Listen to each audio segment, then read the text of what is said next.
Hello, everyone, and good morning. Welcome to our Big Brother 19 live feed update for August 6th. I am here to bring you some wonderful guests and some updates. As always, I'm your host, Taran Armstrong, and today I have Lita. How you doing, Lita? I'm good. Back by unpopular demand. Came in a little too hot last week, so I had to take off a few days from these updates, but happy to be back. I think that's just the case of you only reading the bad comments. There were plenty of people that were like, yes, Lita, thank you. Yeah. All right. That's fine. Yes. All right. So Lita's here, my American Ninja Warrior co-host. Make sure you check that podcast out. Very, very fun, despite Lita's unfortunate contributions. So we're starting... We're starting the day off yesterday with where you find out there's no have-nots, which eliminates some potential drama because Mark had asked not to be a have-not, but we know Josh was planning on making him one anyway.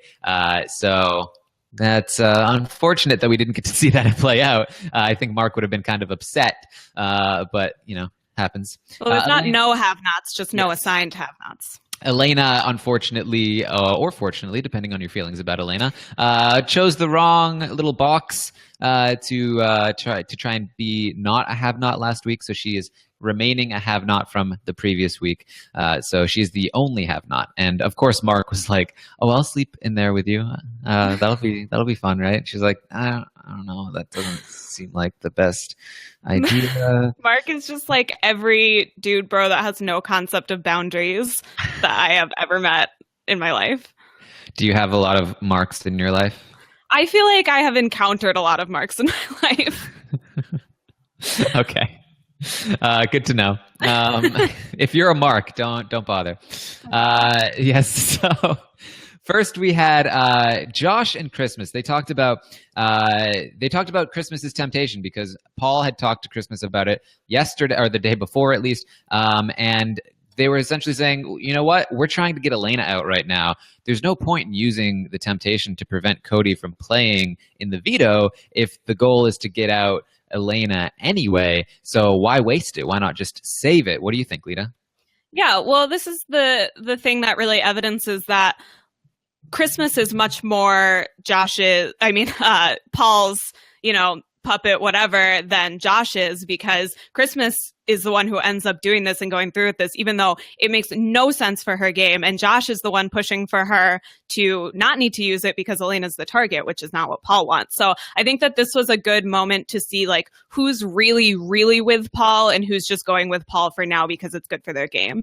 Yes, I'm also getting some comments in the chat. If you're not watching the video, Lita has some cat ears on, and Kenneth is asking, did you steal Alex's cat ears? Were you the thief all along?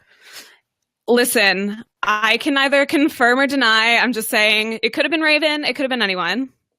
Yeah, I don't know. I think it's just your demeanor to be stealing cat ears. You're like, no, this is Ariana Grande's thing, and you're not allowed to have it. Yeah, this is Ariana Grande's thing. I had these cat ears way before BB19. Oh, man. All right, Jessica. Josh does still talk about wanting Elena out. He says, I've respected Paul's wishes so far, all of Paul's wishes. Now it's my turn to have wishes, and Paul has to respect them. And it's just going to be the way it happens. It's just the way it is. And he's like full of bluster. And Christmas is like, yeah, we're good. We're going to do this. But let's talk to Paul first about not using the temptation. Let's let him know. So it's a little hint of what's to come there. And to be fair, Christmas says she doesn't want to blindside Paul, which is probably a good move here. Paul will probably get very angry if you disobey him in such a blatant fashion. You want to do your best to convince him that what you're doing is okay. And they will try that a little later on. But first, we have to talk about how Josh talked to Jessica as well. He was like, hey, look, Jess, I like you. I don't like Cody. Cody doesn't like me. It's never been a thing, but I like you. We have no beef here. He's trying to lay the groundwork for protecting Jessica this week, letting her stay in the game and getting out Elena instead. And Jess, of course, is like not receptive to this at all because, again, they have to make every single decision incorrectly. So she's like, yeah, you know, Cody just doesn't like you because you took the apple that first week and you yelled at a how girl. is she still going back to this? I thought that this was absolutely ridiculous that Josh is like, asking why Cody doesn't like him. And Jess is like, he has so many valid reasons to not like you. The golden apple in week 2, like, you have to get over it. It's not going to serve you to hold on to things like this for this long. Yeah, and Josh was like, "What are you talking about? Like, that was so long ago. Like, what? You're not mad at me for banging the pots and pans? I mean, like, yeah, I was prepared to apologize for that. That's just game. But you're talking about this stuff from a long time ago. I mean, I get it. I guess they're valid reasons, but I mean, come on. And yeah, Jess just doesn't. She's not having it. She's like, for all the reasons why I think people are like really into Jessica right now, which is like she's so brazenly like fighting the power, is like they're also the reasons why she's doing so terribly at the game, because like she's looking a gift horse in the mouth and she's going, no, please, I don't want it. Yeah, well, and this is Jess and Cody's MO. Like, they're talking about if Mark and Elena are on the block, who does Cody want to vote for? And Cody's like, whoever the house isn't voting for. Yeah. Like, oh my God, are you 5? Like, could you imagine if this plan to vote Elena goes through and he's like, I know there's a plan to vote out Elena, but I don't want to go through with that. I'm going to vote out the other person on the block that's also not Jessica in order to like ruin their plan. And then like Jess goes home like, yeah, well, like, what are you doing? Of course you're going to go along with whoever they want to evict. If there's any plan to evict someone else, you got to go along with that. I mean, you're trying to protect your girl there. No, it's more important to spite them. I guess so. We also had Josh and Christmas. They finally talked to Paul about not using this temptation. And Paul is like, well, I mean, it's your HOH. It's your temptation. I'll respect what you guys want to do. And I'm not going to put up a fight here. But it does kind of make sense to use it. I mean, Jess is our main target, right? We're going to take Jess out. That makes the most sense. And why would we not want to use it? It increases our odds here. He puts up a bit of a fight. Lita, how do you think he did? I think he actually did okay, because I think what Paul was doing wrong yesterday was that most of his arguments were going in favor of Elena rather than against Jess. And I think that the more he defends Elena, the more Josh is going to want to get her out, because the whole point is because he is worried about Elena's loyalties to Paul rather than him. So that relationship makes him nervous. So now he's switching and saying why Jess is bad for Josh's game. And he uses this argument of, well, Elena might make a rational decision at the end. Jess and Cody are always going to vote on emotion and they'll never vote for you, which I think is an argument that shouldn't work, but potentially could with Josh. Yeah, it didn't seem to work. Josh didn't seem that swayed. However, it did seem to work on Christmas for some reason, which surprises me. You know, people are pointing to, they think the argument that ultimately flips Christmas here is the jury argument. But that's like the least effective argument in my eyes, because he's saying these are 2 votes in jury that are going to be the same votes for one person. And if I'm Christmas, I'm thinking, oh, that's awesome, because they're probably voting for me. I have a pretty great relationship with Jessica, and they hate a lot of other people that aren't me. So if I'm in the end with most other people, I'm probably getting those lock 2 votes. But instead, this argument seems to flip her in favor of, let me stab them in the back and eliminate one of those 2 votes that would potentially be for me in the end. It's really difficult to like determine what went through Christmas's mind here. A lot of people are legitimately saying, like, when she's on drugs, she wants Elena out, or when she's not on drugs, she wants Jessica out, like, or flip-flopped. I don't remember which is which, but like, I keep talking about Christmas is just this really uneven player. I can't get a good read on like what she's doing. And ultimately she makes the decision to use her temptation here. And I just don't understand it. Do you? I mean, I don't know if I want to blame the drugs, her being Jekyll and Hyde or anything like that. But I think that she is a little bit of a scared player. And at this point has someone who is very powerful in Paul and doesn't really see the downside to just going with what he says. And I really think that she's just too timid at this point. But yeah, you're right about that jury argument. And it shouldn't work regardless. If you're going to vote someone out just for their jury vote, but it's going to make it significantly harder for you to get to the end at all, then it's not worth it. Well, tell that to people who criticized Dan Giesling in season 14. Okay, I will. I'm telling that directly to those people. Yeah, those people.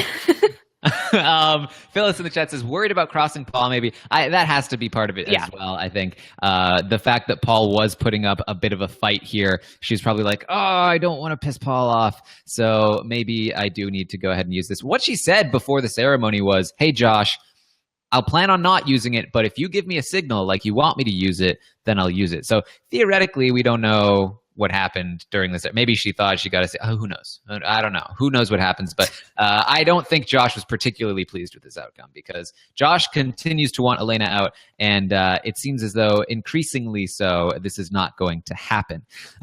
Christmas also, I think, tries to use this as some sort of strange bartering chip with Elena, just like Christmas having tunnel vision on those votes where it's like she asks Elena to remember this down the line because I guess having Cody not play gives Elena a higher chance of winning the veto, and like Christmas tries to spin that as her like helping her out, which was definitely not the intention.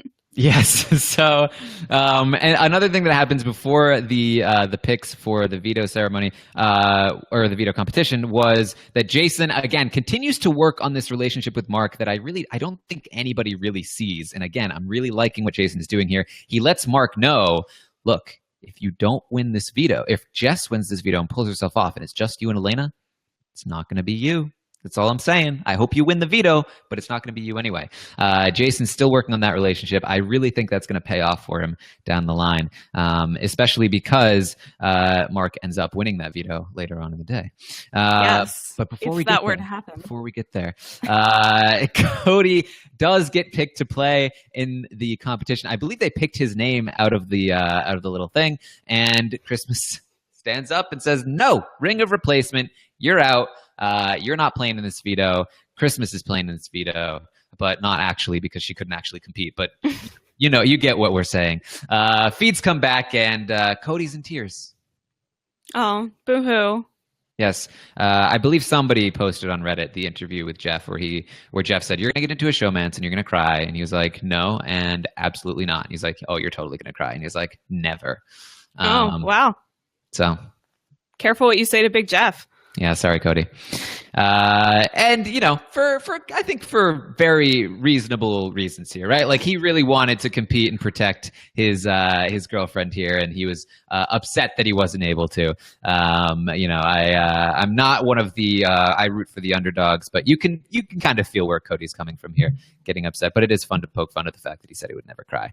So, as you mentioned, yes, Elena very grateful to Christmas for using this. She's like, oh man, you really like helped me out here. And this is like, again, whether or not I don't think she was doing this intentionally because Elena tends to not react in the best way. She gets mad when things don't happen, and she gets very happy when things do happen in her favor. So, but like, this is what you should be doing, right? Like, this person just used this thing on you, and you're like, oh, you're the best. Thank you so much. Don't be suspicious. Don't be mad at anybody. That's never working.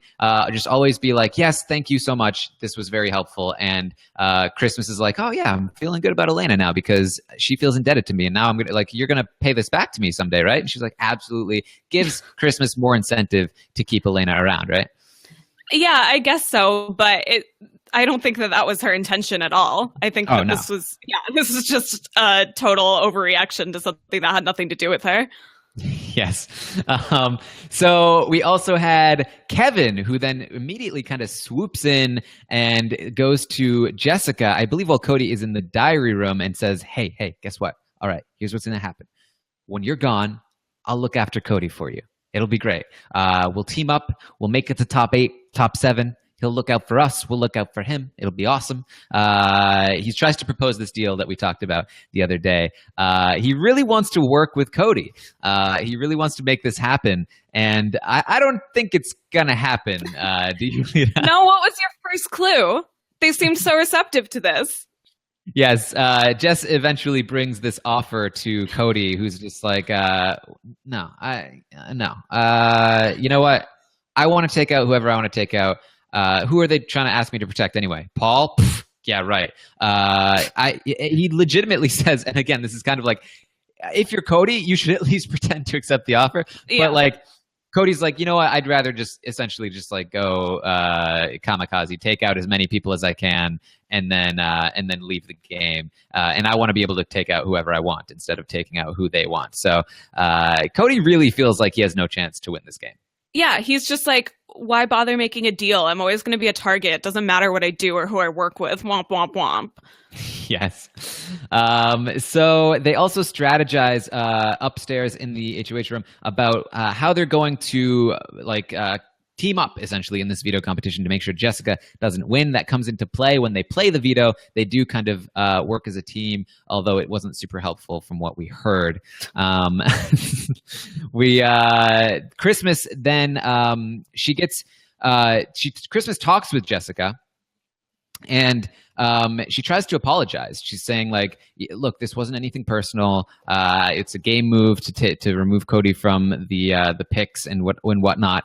And Jessica's like, no, I don't accept your apology. You're a two-faced liar, and I'm not having it. And again, this is a situation where it's like Elena gave Christmas incentive to keep Elena around, and Jessica is essentially telling Christmas, like, you'd better vote me out. Obviously not entirely realizing that Christmas had a plan to keep her in the game, but still, like, what are you doing here? This is ultimately, if Jessica goes home this week, this is what seals her fate and prevents this plan from ever moving forward, I think. Yeah, Jessica's response to everything that doesn't go her way that's personal. That's a personal attack. Because her logic is that because Christmas used this to harm Jessica's game rather than to advance her own game, that makes it a personal move against Jessica, which is, I don't know how to even follow that logic. Yeah. And Christmas is rightly in this instance saying that she can't separate that Jessica is unable to separate game from personal attacks, which is a little ironic coming from Christmas, given some of her ideas last week about actual personal attacks. But this whole thing was just a little ridiculous. Yeah, and it leaves Christmas very concerned about Jessica staying in the game. She's essentially like, Josh, we got to get Jessica out now. Like, well, like there's no other option. Yeah. And Josh is kind of like, but I wanted to do Elena. Whoa. But he can't really argue when even his closest ally is now saying, like, no, it's got to be Jess. Ultimately, Josh is kind of just like, all right, Jessica's the plan, but if Elena messes up at all, we're flipping on her. That's good. He's kind of relying on that. He's kind of hoping that that's going to happen. And I don't know, though. I feel like it seems pretty solidly on Jess at this point. Yeah, but I mean, what is Josh gonna attribute to Elena like messing up? Like, what does that mean? I feel like he's gonna be able to take anything and spin it because he's so intent on her because of her. He's concerned about her relationship with Paul, and also he feels like Jess and Cody will always be targets ahead of him, which other people don't necessarily have to worry about because they have Josh, who is a giant target ahead of them with making all his noise. So I think that he's in a little bit of a different situation than someone like Christmas, where Christmas has a lot of people to hide behind in a way that Josh doesn't. Yeah, and I think another part of it is he mentioned this like once, I think, where he was talking about Elena and how like one of the reasons why he doesn't trust her is because she distanced herself from Mark, and like that was one of the reasons why he didn't like Mark was because he didn't like how he treated Dominique. Josh is like he legitimately feels like he's not into the whole let's isolate somebody. Josh really gets upset when somebody does that, and he feels like the people that do that are very sketchy and cannot be trusted, and he wants to get them out. And he feels like he appreciates and respects Jessica and Cody for being so upfront about their disdain for him and everyone else. If everyone thought like Josh, then Jess and Cody would be playing a great game. But unfortunately, nobody else is thinking in those terms. Yeah, Josh has gotten a little selective about what he's above and not above morally in this show. Like, they're talking about how, we need to throw Jess off during the veto. And he's like, I'm not going to do that. That's gross. That's not how I want to play. Like, flashback to a couple weeks ago when everybody was dumping trash and mustard on them and Josh is singing about it. Like, I just don't know where this comes from, how he decides what is and is not foul play. Yes. All right. So as I mentioned earlier, they play Otev. And Christmas is not allowed to compete, obviously, though she wanted to. And What a fighter. Mark ends up winning Otev and does plan on taking himself off the block, despite the rest of the night being dedicated to, like, how do we get Mark to not use the veto? It's ridiculous that people still think that this might work. Like, no, you are not Danielle Reyes and Jason Guy. You cannot make this happen. So I didn't chronicle the whole episode of how do we get Josh or Mark to not use the veto. Oh, we're so mad that Mark isn't using the veto or isn't not using the veto. Why won't he do it? What, doesn't he trust us? He doesn't trust us. This must be the reason. No. He's loyal to Cody. That's what it means. Yes, he's loyal. He's loyal to Cody. That's why. Josh tries to convince him. Mark is like, dude, no, I won. I'm here to compete. I'm going to take myself off the block. This is not like, that's what's going to happen. I don't know what you want from me. Yeah, and Matt is like, doesn't he know that if he doesn't use it, then it'll be unanimous. It'll be 10-1 against, Cody next week. But if he does use it and he takes himself off, then there's going to be a divided house and he's just screwing himself over. It's like all of this like dramatization of like, if he uses it, it will make him a target automatically. And if he doesn't, then he'll be totally fine and he'll be number one in all of our alliances. Like he's still going to be on the bottom. Yeah. It's not going to change anything. I believe Matt also said, like, doesn't he realize that we've all made jury? And if he does this, he's messing that up. Oh, yeah, my God. For you, not for him. If he doesn't do this, then he might be messing that up for him. Like, right. Don't you realize that? Mark, just be a team player. Just let all of us get to jury.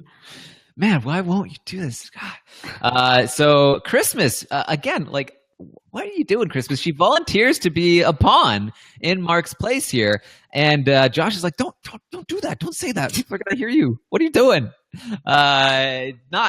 Obviously Josh doesn't want to put Christmas up because he's not Zach Olynyk from Big Brother Canada 3. He doesn't want to put his closest ally up on the block because that's a really dumb thing to do unless you're like doing it very intentionally and you're also Dan Giesling because Dan Giesling can do it, but nobody else can.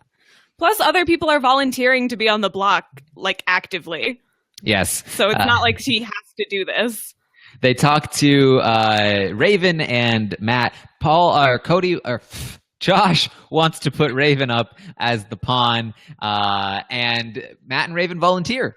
So that seems like very obviously that should be the move. Those are the two people that he probably trusts the least anyway. So very obvious move to put Raven or Matt up on the block. Jason says, oh, Matt volunteered, do Matt. Do it. Put Matt up on the block. Jason's like pumped for it. Paul also says, yeah, go ahead, do Matt. But then there was like a little bit of like, oh, but it would be kind of fun to see Cody have to choose between voting for Elena or for Raven, given all of the stuff he was saying about Raven, wanting Raven to win, all that. Like, well, we'll expose Cody for the terrible person he is by him voting Raven out instead of his friend Elena. And then also she can wear the cat ears next to her. It'll be so much fun. It'll be hilarious. Yes. So it's still a bit undecided right now who's going to go up as the pawn, but it doesn't seem like it matters at the moment. Of course, this is Big Brother. Anything can change, but it does seem pretty solid that Jessica is going to go home here. It's going to be hard to even see Elena getting any or too many votes to evict. So that plan that we thought maybe would make the week a little interesting seems to be dead at the moment, but I can see Josh continuing to try. Yeah, and I'm happy that Josh at least demonstrated some sort of independence from Paul. By at least he wasn't able to make it happen yet. Again, we don't know. But he at least followed through on making his target someone that Paul didn't want. Yes. And there are some rumblings. It seemed as though Christmas was seemingly anti-Paul in the previous couple of days, but she seems to have flip-flopped back over. But it doesn't mean that it's not still there, that someday we might see this return to Christmas. And we know that Paul is amenable to it. So we could see Christmas and did I say Paul? Josh is amenable to it. We could. I was like, you'll figure it out at some point. You'll get there. You know, you talk about these people enough, and the names they're all like 4-letter names. Yeah. It's too much. So there could be a chance that Josh and Christmas ultimately lead some sort of charge against Paul. But man, this was probably the week to do it. And the longer you give Paul time to just sort of like each individual group has people that are like, I'm not sure about Paul. We've got Jason, we've got Kevin a little bit, we've got now Paul, or Josh and Christmas, who are kind of like about Paul. We've got even Elena and Mark are pretty about Paul at times, but they haven't gotten together to discuss that. They're all like, I'm not sure about Paul, but he's with us, so we're not going to do anything against him. And no one wants to be the first one to say something in case the other people aren't on board and run back to Paul. Yes. So yeah, he's on a house of cards here. We'll see if it ever crumbles. It seems like it could have this week, but he seems to keep everything in place at the moment. He is told by Kevin that Kevin attempted this plan with Cody, and he pretty quickly says it's not going to work, dude. He's like, we'll try it if he wins HOH. Like, yeah, of course you'll try it if he wins HOH. He's just going to tell everyone what you said and who to protect, which is a rightful fear for Paul, because if Cody starts telling, Matt and Christmas and Josh, like, hey, yeah, Kevin came to me with a deal wanting to protect him, Jason, Alex, and Paul, they're going to be like, wait a minute, what's going on there? Why are they a foursome? What's happening? It's Paulie all over again. We got to get him out. So dangerous stuff for Paul, rightfully worried there. But yeah, he says, let's not do anything like that until he wins HOH. Then we'll start making some crazy deals. Yeah, and I do think that this week we have to, and I feel like we're doing this week after week, that as much as I give credit to Paul for having this not blow up in his face yet and keeping control over it and making the right decisions. This is as much an indictment of Jessica as it is, anything great that Paul did, which is just the story of every single week. It seems like it's like something could have happened and then Jessica and Cody just make all of the wrong decisions. Well, it's like, Cody initially makes this massive, like Cody and Jessica make this big mistake, and Paul is immediately able to capitalize on that and like crush them. And then Cody comes back and they get this hex, and it's like he just continues to crush them week after week. The same people making the same mistakes. Like there hasn't been any chance for anybody to like, Dominique was basically the one week where it was like, oh, maybe if Dominique hadn't also made a bunch of mistakes, that could have been weak. But it's like the same people making the same mistakes, so there's no chance for like anything to change yet, because it's just they're not changing their game. Yeah, they keep accidentally jumping on grenades for him just to spite the house. Yeah, it's really what's happening. And we even get Cody talking to Jessica, saying like, well, okay, what should be my plan for next week? I want to get out Paul. I also want to get out Matt and Raven. I also want to get out a bunch of people, but how should I get out Paul? Jess again says, you got to put up Alex and Raven. Alex takes herself off the block. You replace her with Paul, and then boom, Paul's gone, which of course, no, probably not.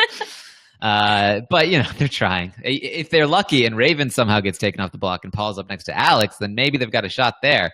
But you never know. She also tells Cody, listen, if I am sitting at home and watching videos of you being buddy-buddy with Alex, I am never going to speak to you again. Oh, my God. She has, like, the world's longest memory. Just, like, she can't let any single thing from the first week go. Yep. And again, this is kind of similar to the Natalie James situation where I believe she was mad at James for being nice to Nicole. She was so mad at Nicole for a little while. She's like, I can't believe you're hanging out with Nicole. This is like, why would you do this? But it's like what you really like if would you really be mad if it was like, this is the only option moving forward for Cody in the game to be buddy with Alex, and you're really gonna be like, no, you're not allowed to do that. You're gonna put doubt in his mind to that move and like just like cancel, like cross off that avenue of gameplay.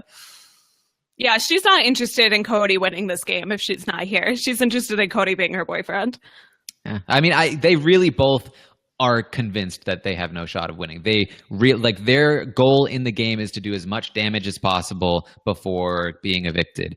And I think that's sort of coming through in how they're treating the house guests and their plans moving forward. And it's probably why, again, if Jessica goes home this week, any chance she had at staying was probably negated by the fact that she thought she had no chance and decided to just go crazy and insult people. Yeah, the two of them are like a curse in response to a temptation. It's like, here's two people that have bad attitudes and don't care at all about winning the game. So they are just going to absolutely wreak havoc on the house. That makes it so hard for the other players because they can't predict what they're going to do because it's all just based on, hey, remember when you said that you accidentally called me Alex like 2 months ago? Like, you have to have a shorter memory than that in this game for certain things. You have to be able to let things go. There's so few people in this house. Like, you can't try to fully cut off communication between two people. Yeah, they're forcing these people to just continue to take them out week after week. Where it's like they took out Cody, they tried to take out Cody again. Now they're taking out Jess. It's like multiple weeks of just like trying to get these people out, and it's because they cannot reintegrate back with the house despite having a few options and a lot of special powers. It's just not happening, much to the dismay of the viewers. Yeah, some of them. Yes. All right, so that is our update for the day. Thank you so much for joining us. We will be live tonight after the East Coast airing of Big Brother. I will be filling in for Rob. I believe I have Alex and Brent on with me. So that'll be a lot of fun. Check that out. We'll be live tomorrow morning at 10 a.m. Eastern with another live feed update. It'll be lots of fun. And of course, the next Taran Show episode will drop on Tuesday. Hopefully I can talk to you about the guest for that one very soon, as soon as I get that locked in. And yeah, lots of stuff to check out. Of course, make sure you check out our American Ninja Warrior podcast with the lovely Lita. Yes, please do. It's really feels like all of Taran's publicity from all of the stuff that he's doing should translate over to that. So everybody go listen to that. You'd think, right? I don't know. I still think it's one of my best podcasts, but highly unlistened to, I think. Yeah, well, if you like us for some reason, you'll like the podcast. I guess so. So yes, make sure you check that out. Thank you everyone for joining us. Make sure you follow Lita on Twitter at Lita Tweeted, and you can follow me if you want at Armstrong Taran. Thank you all for joining us. We will see you next time.